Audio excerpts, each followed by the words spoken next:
ধর্মীয় ভাবগাম্ভীর্য, উৎসব মুখর পরিবেশ এবং ব্যাপক জনসমাগমের মধ্য দিয়ে নর্দাম্পটনে পালিত হয়েছে পবিত্র ঈদ উল আজহা। নতুন পোশাকে সজ্জিত নারী, পুরুষ ও শিশুরা ঈদের নামাজ আদায় শেষে একে অপরের সঙ্গে শুভেচ্ছা বিনিময় করেন। বিস্তারিত জানাচ্ছেন ইহসানুল ইসলাম চৌধুরী শামীম। ঈদ মুবারক, ঈদ মুবারক, হ্যাপি ঈদ মুবারক।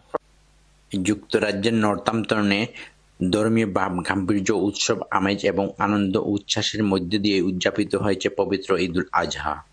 রুদ্র উজ্জ্বল সকালে বাংলাদেশি কমিউনিটি সহ বিভিন্ন দেশের মুসল্লিদের প্রচারণায় মুখর হয়ে ওঠে নর্দাম্পটনের রেসকোর্স পার্ক।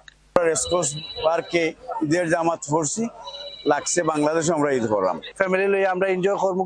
সবরে জানাই ঈদের শুভেচ্ছা, ঈদ মুবারক। বাংলাদেশের ঈদগাহ ময়দানের আবহে খোলা মাঠে অনুষ্ঠিত হয় ঈদের প্রধান জামাত। সকাল থেকেই দলে দলে মুসল্লিরা জড়ো হতে থাকেন।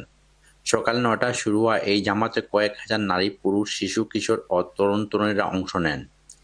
আয়োজকদের দাবি, নর্দাম্পটনের ইতিহাসে এবারই প্রথম খোলা মাঠে সবচেয়ে বেশি মুসল্লিরা একসঙ্গে ঈদের নামাজ আদায় করেন।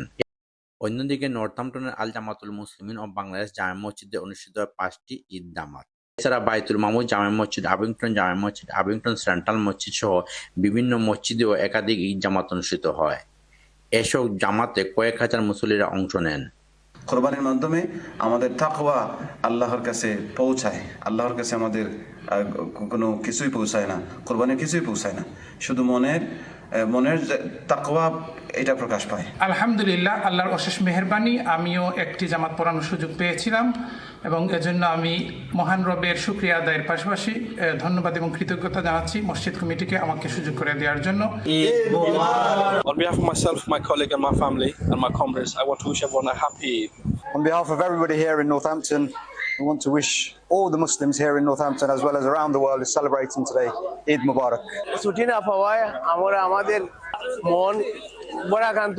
নামাজ শেষে সকল মুসলমানদের সুখ, শান্তি ও সমৃদ্ধি কামনা করে বিশেষ মোনাজাত করা হয়। ঈদের আনন্দ সবার মধ্যে ছড়িয়ে পড়ুক এ প্রত্যাশা সকলের।